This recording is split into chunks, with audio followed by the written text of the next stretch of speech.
And today's speaker is retired Navy Command Master Chief Mark Curley. Mark Curley was born in Hartford, Connecticut, and he was raised in Bristol, New Hampshire. He joined the Navy as a parachute rigger in 1980. And over his career of 31 years, his various assignments included Navy Fighter Weapons School, popularly known as Top Gun. He conducted drug interdiction operations, leading prisoner of war and missing in action search teams into the jungles of Laos. He conducted tours of duty in helicopter squadrons as well as electronic attack squadron tours. Now, I could spend a lot more time going over all of his achievements and his experience in the Navy, but I don't want to cut into his presentation time because, as you can see, he's brought several items and has a great presentation for you guys today. But I do want to mention his military decorations, and those include 2 Meritorious Service Medals, 5 Commendation Medals, 6 Achievement Medals, and numerous other campaign medals and personal ribbons. Mark retired active duty in December 2010. Master Chief Curley joined the Naval Aviation Museum Foundation's National Flight Academy, which is here next door, and he serves as the Flight Academy's Operations Director. So again, without further ado, I'd like to introduce retired Navy Command Master Chief Mark Curley.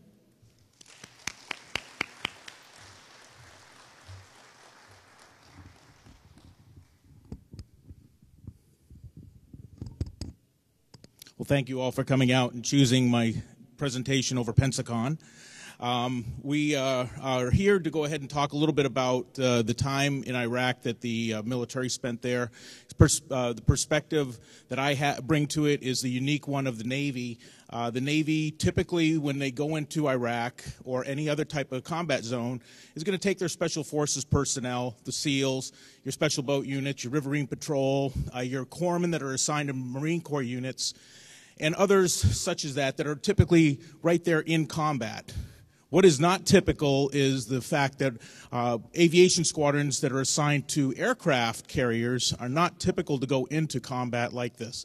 And that's what the uniqueness of this time that I had in Iraq was the fact that we were actually coming off of an aircraft carrier to go ahead and go in country to go and fight the war from within the borders of Iraq. Do we have any Iraq veterans here? All right. What about military veterans? All right. Thank you for your service. Appreciate that. Thank you for coming out, too. With my background as a Command Master Chief for the last 12 years that I was in, one of the things that I got to do was to be assigned to VAQ Squadron, which is the EA-6B Prowler, and I'll tell you a little bit about the aircraft to be able to get started. But the idea here is that the Prowler has mission that is critical to being able to execute the battle when it comes to surface, air, and also surface-to-air missile sites, trying to go ahead and to suppress the radar that will go ahead and blanket the atmosphere so that you can go ahead and try and shoot down an aircraft. Well, a surface-to-air missile site, we didn't have to worry about that in Iraq. So the mission of the Prowler going in there was completely different, and that once again makes it very unique, the situation that we were put in to be able to execute our mission in the Prowlers. Next slide. The Prowler is a 4-place aircraft. It's got the pilot and 3 electronic countermeasure officers.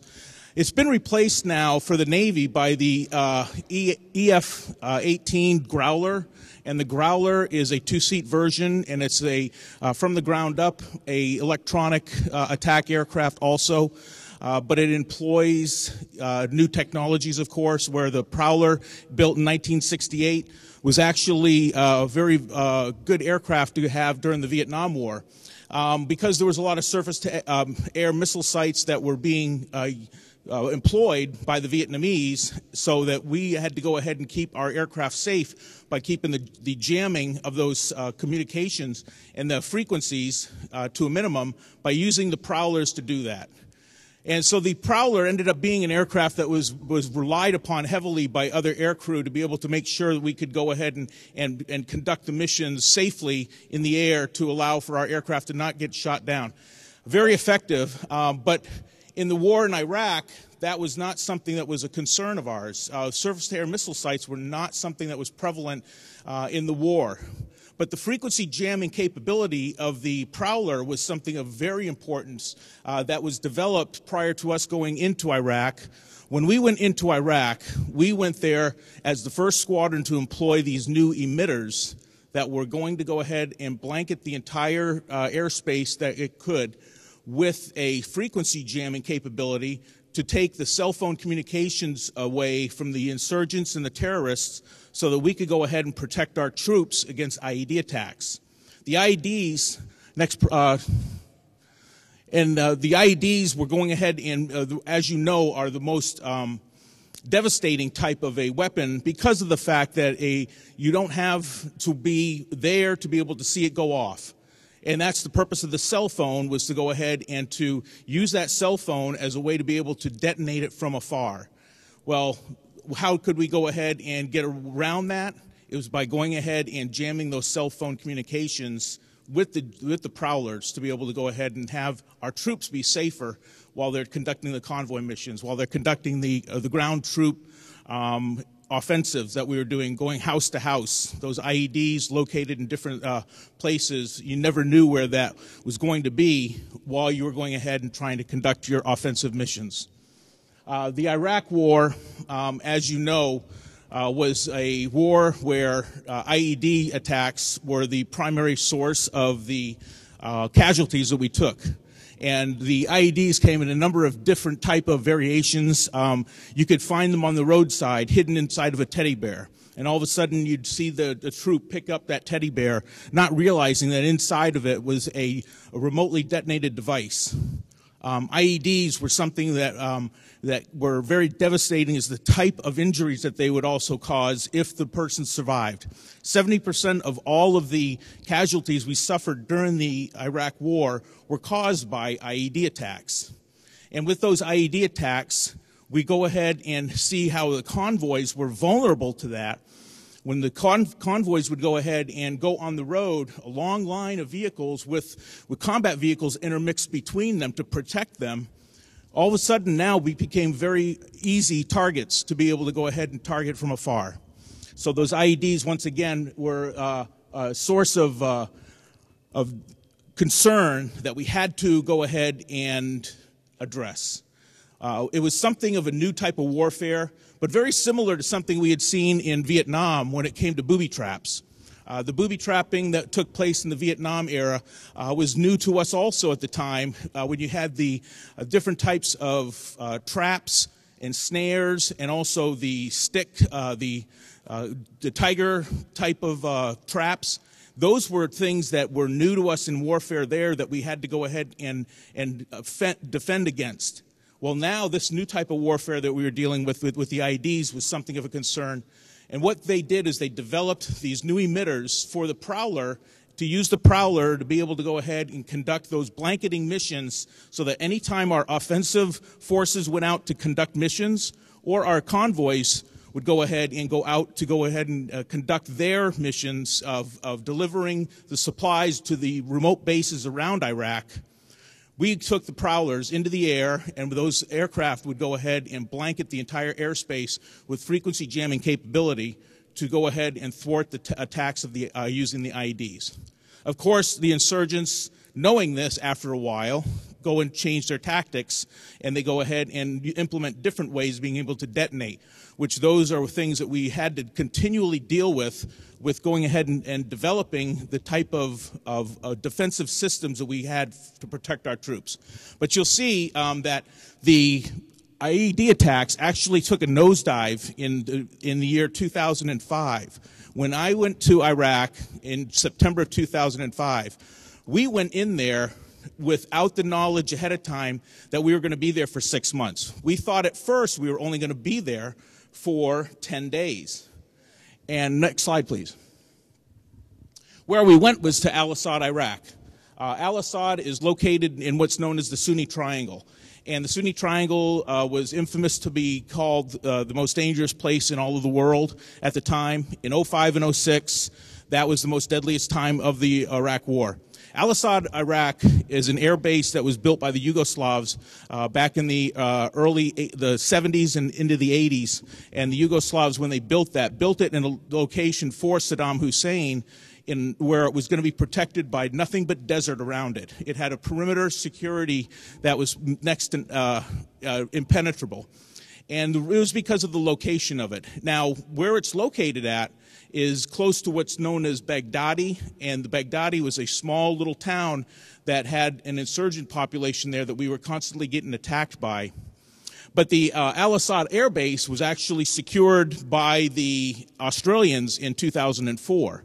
When the offensive took place, when we went into Iraq in 2003, we were able to go ahead and blanket the country from different locations. The Australians took the area from the Syrian border and moved across. The Syrian border is closer. It's basically halfway between Baghdad and where Al-Assad is. That's where the Syrian border is located at. So Syrian border was the area where we were trying to go ahead and build up our presence also to be able to allow for supply convoys to come in to resupply our bases. With that, we ended up having to go ahead and to resupply the bases from the large air base called Al-Assad because of the fact that we could get the different things in there by flying them in with our aircraft and then going and taking that base of our operations and being able to spread it amongst all the different locations that we had to go and resupply. So the supply bases with Al-Assad and the convoys that we took out of there were massive. We had a base of operations for the Special Forces, the Rangers, what was called Camp Ripper, that was located also at Al-Assad, and they were the ones that would protect the convoys when they'd head out. So Al-Assad was a huge undertaking by the military. There was actually a time when we were there that if we had kept a permanent presence in Iraq, that Al-Assad was being considered to be a permanent base of location where they'd go ahead and have that base as a permanent base for our troops to work out of overseas. Obviously, that did not happen with the change in politics and the change in the war, so we ended up abandoning the base in 2011 at the end of the war, and when we did so, eventually the Iraqi National Guard took over the base, and then eventually ISIS ended up coming and attacking and took over the base in 2013. So here we are now, looking back at where we were with the Iraq War and how Al-Assad Air Base had a major part in that. Next slide. The USS Theodore Roosevelt, which we were on, was the aircraft carrier that the Prowlers were located. That when we started our deployment in September of 2005, we were destined to go into Iraq for 10 days during the time that we had to go ahead and be there for the parliamentary elections and the Constitution ratification. That was the purpose of the Prowlers going in there. When we knew we were going in there prior to us going on deployment, they started outfitting us with all the different things we needed to be able to go and conduct battle in country. Next. So what we had before we went into battle was different things like the aircraft and the aircrew being readied for the use of the new mission that we were going to be conducting with the new emitters. We had to learn how to go and maintain those. We also had to go ahead and get our weapons quals for our junior enlisted, which we're going to carry M16s now, and all of us, the rest of us, which we're going to carry the 9mm sidearm. And then other things that we had to do, specialized training for region and country type briefings to be able to understand the politics of what's going on. If you're going to be there, you need to understand why you're there. And then we also had to make sure we had all of our combat gear. Even our uniforms were issued to us ahead of time. But how often does a sailor that's normally on board of a ship have to wear combat gear, have to wear the camis like this? So we had people that didn't even know how to wear their uniform at first prior to us going into a country. So all of this was all new to us because of the fact that we don't normally take the Prowler, except the Prowlers that are assigned to go in with the Marines or the Air Force, which are the expeditionary squadrons, but we were not called a Prowler expeditionary squadron. We were a Prowler squadron that was going to be on board an aircraft carrier. So what we did is we had to go ahead and get trained up to be able to go in country. This was something really new to us, and we relied on our expeditionary squadron to go ahead and help us with that. The MOP training, which is to go ahead and be prepared in case of a gas attack, where you have to don your mask. We had to carry our gas masks with us, all of our gear, to be able to put that on in case of a gas attack. We didn't know what we were going to be facing when we got to Iraq, so we had to prepare for anything. One of the things we had to do also was being able to go in and make sure that we were ready to integrate into the existing footprint that we were going to be going into. And that was with a squadron of Marine Corps Prowlers so that we could go ahead and work with them. They were going to be our host. Next slide, please. So what we did is we departed the ship when it got to Majorca, Spain. We loaded up the C-130s. We got all the pallets of all of our gear we needed. We went in country. We put on all of our camis, and here we are walking off the ships and getting onto the Liberty launch while it's in port in Majorca, Spain.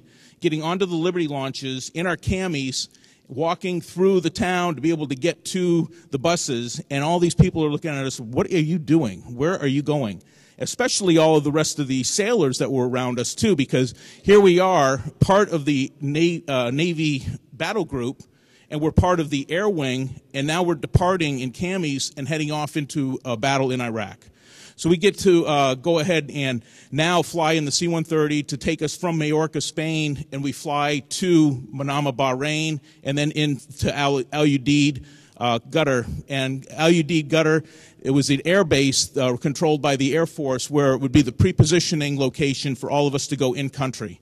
Once we got there, we had other briefings we had to go through. We had to go through different screenings, making sure that all of our papers were in order, and we got our boarding cards, just like you would going onto a normal aircraft out of any airport. And then you'd go ahead and get on the aircraft for your flight in country. The only thing that was different about this flight was obviously the landing. The landing in a C-130 in a combat zone is not your typical landing you would do at any other type of an airport. It's your combat descent that it would take, where you're at a high altitude to go ahead and be safe away from ground fire, and then you descend very quickly down and then level out to come in to land. Very similar, if anyone's seen Fat Albert in an air show with the Blue Angels. That type of ascent or descent that they do are combat type of formation of flights, so that they can go ahead and practice that, but that's actually what they would do in country. So here we are, we're landing into Iraq, and the first thing we're doing is we're getting off the aircraft in our gear and being told we're wearing it wrong. You know, what's wrong with you guys? Where are you from? You know, and so here we're looking like a bunch of misfits. Here I am, the Command Master Chief, concerned that, you know, it's a reflection on the Navy, but it's also a reflection on the fact that a lot of the things we were given at the last minute. We weren't given everything we needed. We had to make do with what we had. So we ended up going in there prepared for combat, but maybe a little ill-prepared when it came to being able to do something so daunting of a task that had never really been done before, and that was to take a Navy squadron from on board a carrier and then redeploy it ashore in a combat zone. And now it's going to be for an extended period of time, because once we got there, we realized we were going to be there for the long haul. The forces there, next. So we got boots on the ground once we got there, and we ended up going ahead and integrating into the Marine Corps unit. Well, the Marine Corps unit has its set ways of doing things, and we were not part of that set way of doing things. We ended up going ahead and throwing them a curveball, because first off, we were there and they weren't expecting us. We had to integrate into another squadron that was VMA Q1, which is the Marine Corps Prowler Squadron. While we were there, being hosted by them, we had to go ahead and now get the gear that they had to help support our goal, our mission. Everything that we needed, from bottled water to going ahead and getting pens and paper and binders and all the other things we needed to get, we had to go through the Marine Corps supply system. Well, the Marine Corps supply system is very regimented also in how they go and issue things. But when you're in a combat zone and actually in battle, when you're talking about the intensity of everything around going on, You're now having to deal with a supply system that's going to throw things at you. Okay, here, take this, take this, take this. And one of the things that they wanted in return, okay, if I'm going to give you this, I want a challenge coin. So I had to fill my pockets before I went in country knowing this with challenge coins, and I've got some of them on display here on the table if you get a chance to see them, where that became the barter money that we ended up using to go ahead and get what we needed while there in combat. I would go ahead and have a coin, different coins in my pocket, and I'd go and say, I need some fans, you know, and I'd go up to the supply clerk with the Marine Corps and say, what can you give me? Well, what do you need? I need a vehicle. Okay, how about 2 coins, you know? So we'd barter using that. I'd do the requisition paperwork to make sure that it was all on the up and up. But at the same time, here we are trading these coins that are minted somewhere in Korea probably, but ordered in the United States, and it's just a command coin that I would give away to one of my sailors normally as a way to recognize them and say thank you for a good job. But now here I am using it to actually get valuable items we need to be able to conduct our operations in Iraq. Next, please. One of the things that we had to requisition also was our place to live. What we called them was Kansas City. On the south side of the base where we were located at was what was called Kansas City. And it's a number of 8x20 shipping containers, basically, that were made to be housing units for our sailors and for everyone else. While we were there, we requisitioned a number of them to be able to have Kellogg, Brown & Root, who was the contracting company, set them up for us and then outfit them for us to be able to live in. At first, when we got there, we had to live in tents because they didn't have enough housing, because we were not expected to be there. And when we were there for 10 days, they could house us, but not for the long haul. So now all of a sudden, here we are trying to go ahead and set ourselves up for a long presence. That long presence meant that we had to be able to rotate people back and forth from the ship also. Logistics involved with that. We had to do that while we were also operating on board the carrier, because we still had to maintain a presence on the carrier for the carrier to have Prowler protection for their aircraft coming from there.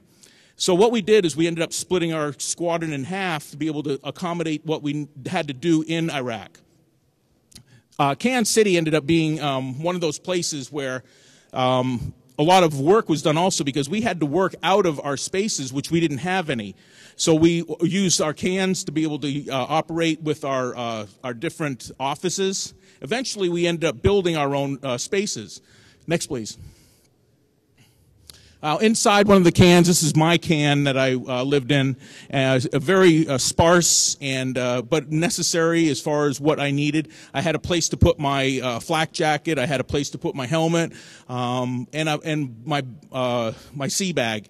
But I didn't need any civilian clothes while I was there. I didn't need any of the other luxuries because we were there to do a job. And the only thing that I had was 4 sets of camis that we would rotate through the laundry system there on Asad, and that was about all we needed or had. Next. Now, in the base of operations, here I am sitting in my chair that was built out of a crate, but what we did is we built our own base of operations, and I was known as Fred Sanford over there, because I would drive around where all the convoys were driving to go off base to resupply the bases in the outskirts of the country of Iraq, and I would go ahead and drive along behind them and pick up everything that fell off the vehicles. And that's the way I built our own base of operations, because we were not projected to be there, so therefore there was no money that was set aside for us, for the Marine Corps, to give us everything we needed to be able to operate. The Seabees were a big help there. We had the Navy Construction Battalion 22 and 24, I believe it was, from Fort Worth, Texas, and also from Huntsville, Alabama, that were there. And they were a big help to us because they were, once again, brothers of ours, fellow Navy personnel that were there to do their job. So what we did is we ended up getting very close with the Seabees, and they helped us to go and get the things we needed. But at first, I was gathering up, broken pieces of plywood and 2x4s on the side of the road, just so I could build something to be able to have our people work out of. Next. Now, the CB battalions, like I said, were a great help there.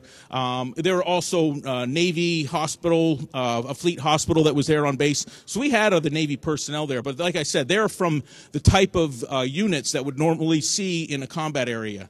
Our CBs that we had there also would go out with the Marines as protection to go and rebuild the roads and to get from one location to another. There was actually this one CB steel worker that was I became friends with, that he had to go out on a regular basis and do all the steel work to repair the bridge that kept getting blown up by the insurgents or the terrorists, and they'd go ahead and keep blowing it up after he'd get done fixing it. So this was like just a constant thing where he had to have protection going out there with the Marines. What we did also, we had a number of attacks that we were trying to go ahead and have to deal with at the same time, where the base came under attack in September of '05 with different types of rockets that were being detonated by using dry ice as a detonator. What they did is they placed on the detonator, it was like a spring switch. They'd set dry ice on it, and then by the time the dry ice melted and dissipated, they'd be long gone, and that all of a sudden would trip the trigger, and they'd go and launch those rockets, and all of a sudden at 10 o'clock at night, we'd see this red trail coming at us, and about 16 rockets would be launched in our direction. And it was like a mortar where there's really no true way of being able to tell where it's coming from or where it's going to hit. They were just hoping it was going to be collateral damage. And one of those actually hit very close to our Kansas City one night and actually blew me back. I just happened to be outside when that attack took place. But it was one of those things you always had to be aware of. Next. We were assigned to the 2nd MEF Forward, which is a Marine Corps major unit, and they were the ones that were in charge of the base. And what we were assigned to was what was known as Marine Corps Air Group 26, which was out of Cherry Point, North Carolina. And they were the ones that were responsible for all the air wing operations that took place there in country. Next. Well, the daily grind, I mean, we would go get up in the morning, we'd have our 3 squares during the time we were there. It was a contracted type of a meal system, and it was our contractors, KBR, Kellogg, Brown and Root, that would be providing our meals to us in the mess halls. And ended up being, while we were there was one concern that we had was infiltration by insurgents posing as local workers that would go ahead and come into the mess hall and actually detonate a bomb.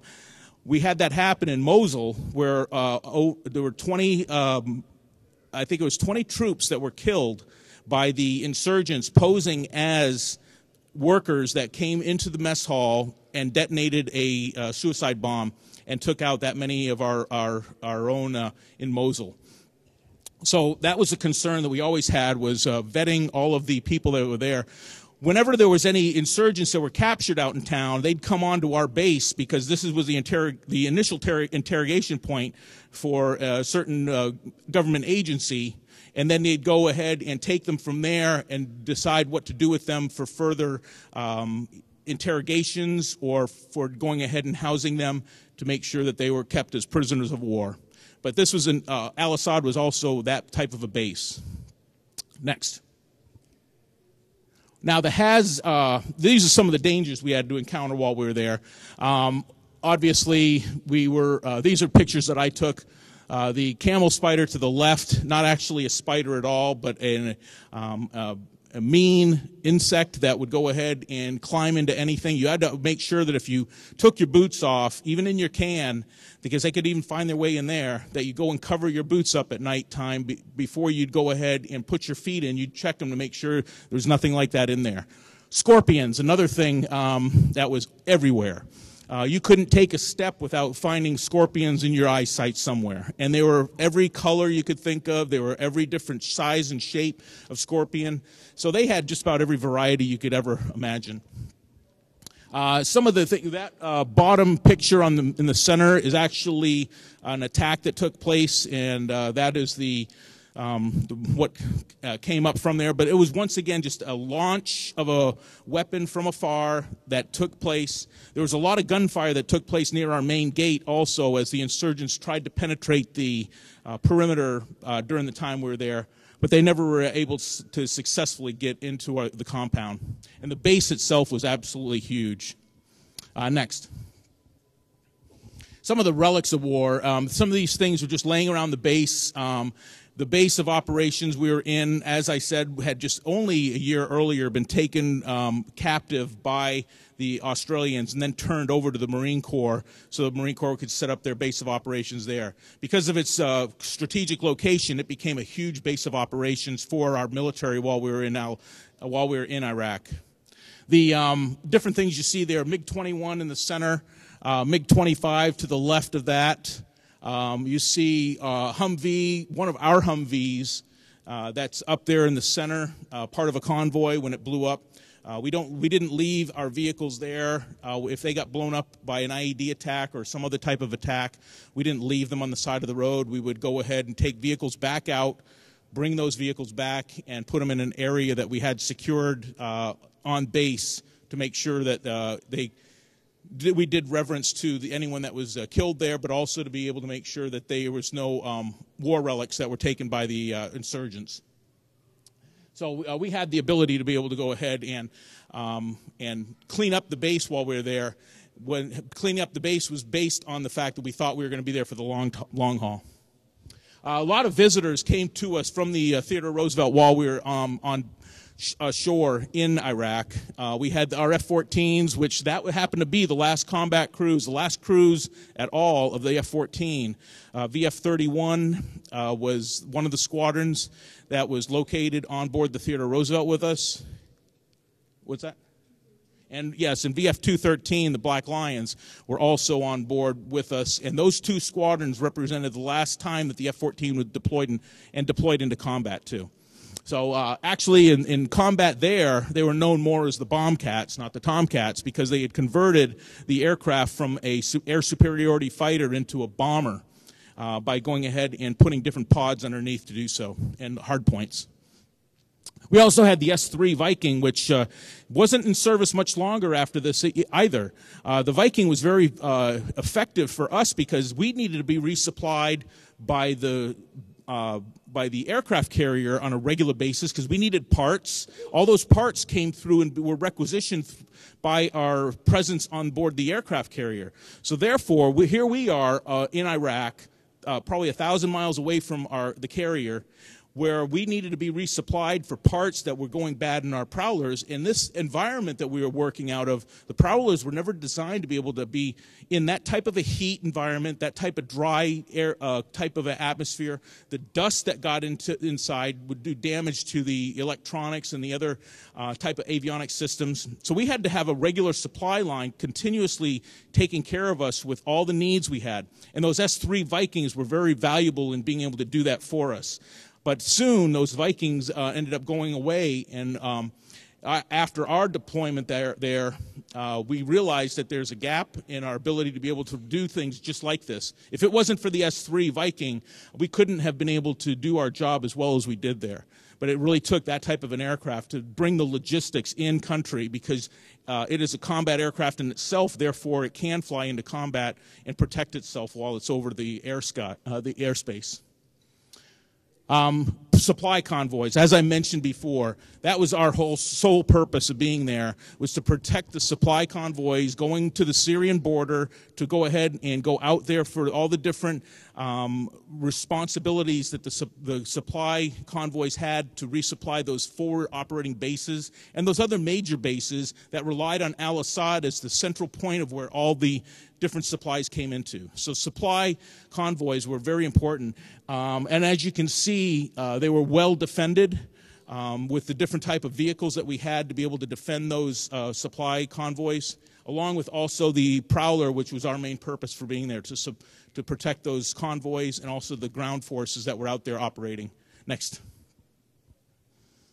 So some of the other vehicles that are, the Bradley fighting machine. We've got other types of vehicles there from other countries also.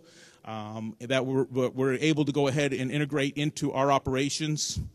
I actually had to fly back to the ship near Christmas time, and when I did and came out of country, I flew on a British C-130. When I came back in country from the ship after just before Christmas to bring supplies and presents back to the sailors there, I actually flew back on board the base by way of a Royal Australian C-130. So it was a very multinational force that was present there.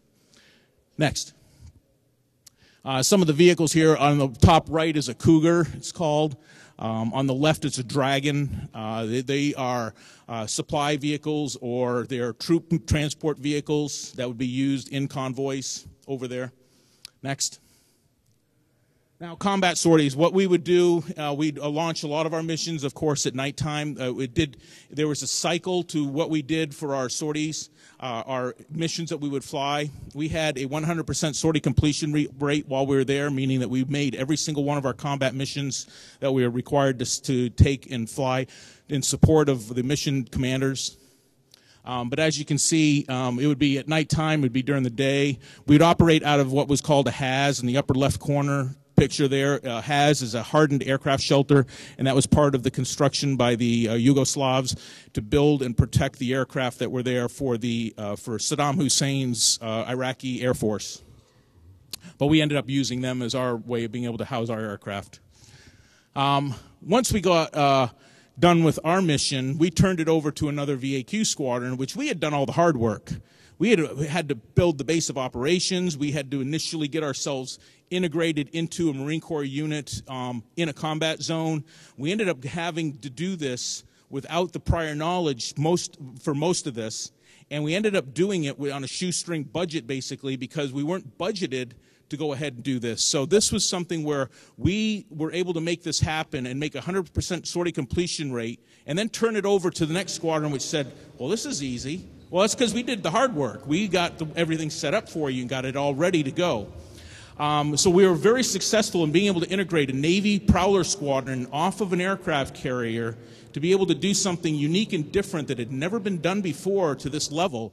And then after this, it became a standard where the Prowler squadrons would go in and augment the Marine Corps Prowler squadrons, because the need was so great for Prowlers at this point in the war. They needed to have, the mission commanders there, the battle commanders, wanted to have more Prowlers. Well, the Prowler still is in service today with the Marine Corps. They decided they wanted to keep the Prowler as their main aircraft for the long haul, and the Navy has since switched over to the, as I said, the EF-18 Growler, which is the two-seat version of the Super Hornet. Well, we went back on board the carrier, got back on board the carrier, and finally I got to hit a port. Other than the Palma port, which ended up being, as soon as we pulled in, we got into our battle gear and went and flew into Iraq. So we finally ended up getting a chance to go to some places. We went to Marmaris, Turkey, and went to Corfu, Greece, and went to Naples, Italy, and then we got to come home finally. And when we got to come home, it was a pretty amazing homecoming we got to have, because here we had been able to do something unique and different that no Navy Prowler squadron had ever got a chance to do. And I was very proud to be a part of something that was a unique way of being able to deploy a Navy aircraft squadron into combat that, to this day now, we were the ones that sets the standards for that. Has anyone got any questions for me? I'd like to take some questions at this time. Here you go. It sounds like the mission over there, and that base was very similar to Da Nang. We did this. I'm sorry.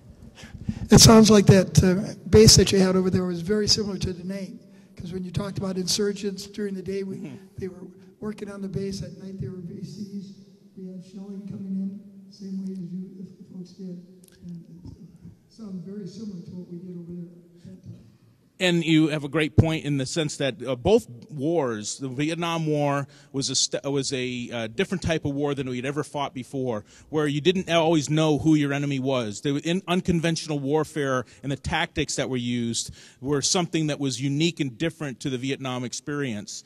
And now here we were going ahead and having that same type of experience in Iraq. So that allowed us to be able to have more protection and more ability to be able to deal with that type of situation because of everything we had learned from the Vietnam War. And that was basically not really knowing who your enemy is and knowing that they're going to hit you any way they can. And one of those ways was those attacks that were persistent and continuous all the time. Thank you.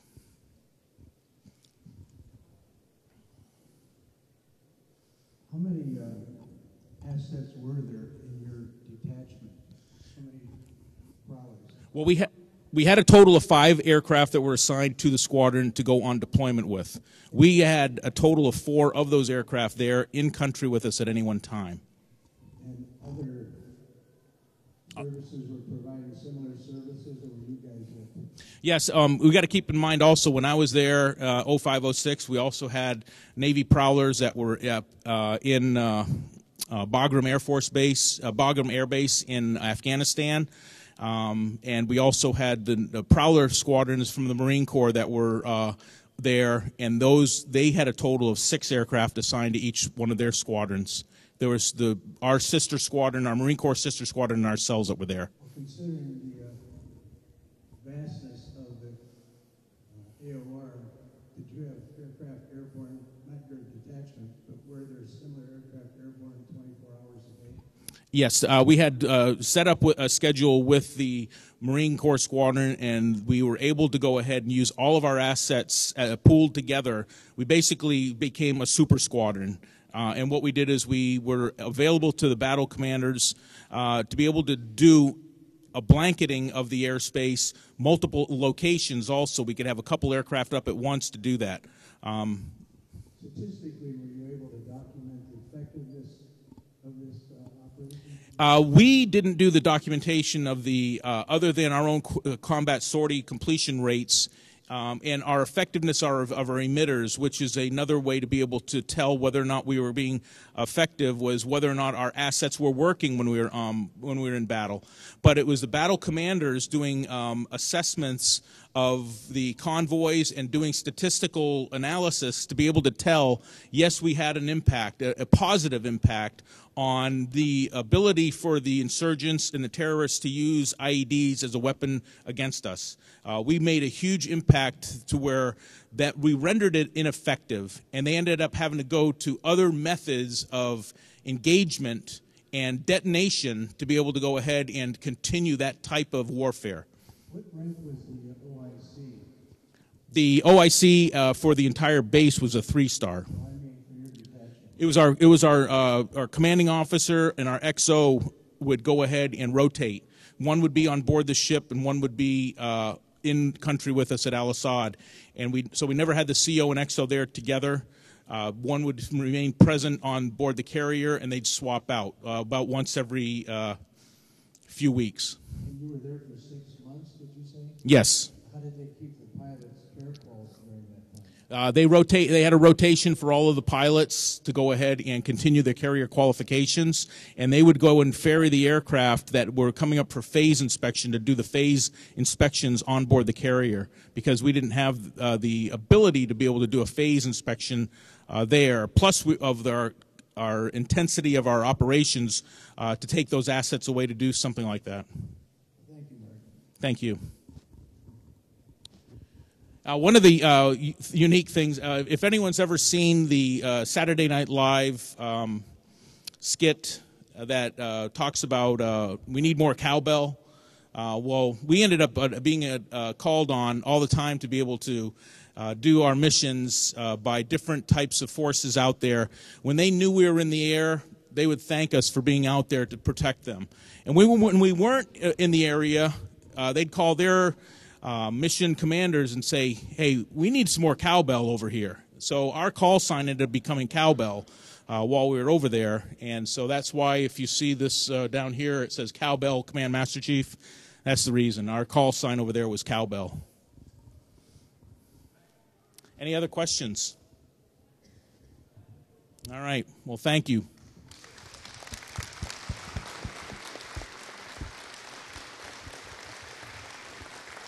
Thank you, Command Master Chief Mark Curley. We appreciate everybody for being here, and we encourage you to go up to the table and see some of the items that Mark brought in, and you can touch them and ask any questions. He'll be up there for a few minutes afterwards. And our next program, again, is March 19th, and we'll be hearing the story of Frederick Trapnell, basically known as the godfather of aviation and the first test pilot. So, again, that's March 19th on a Saturday at 10 a.m. We hope to see you back. Thank you.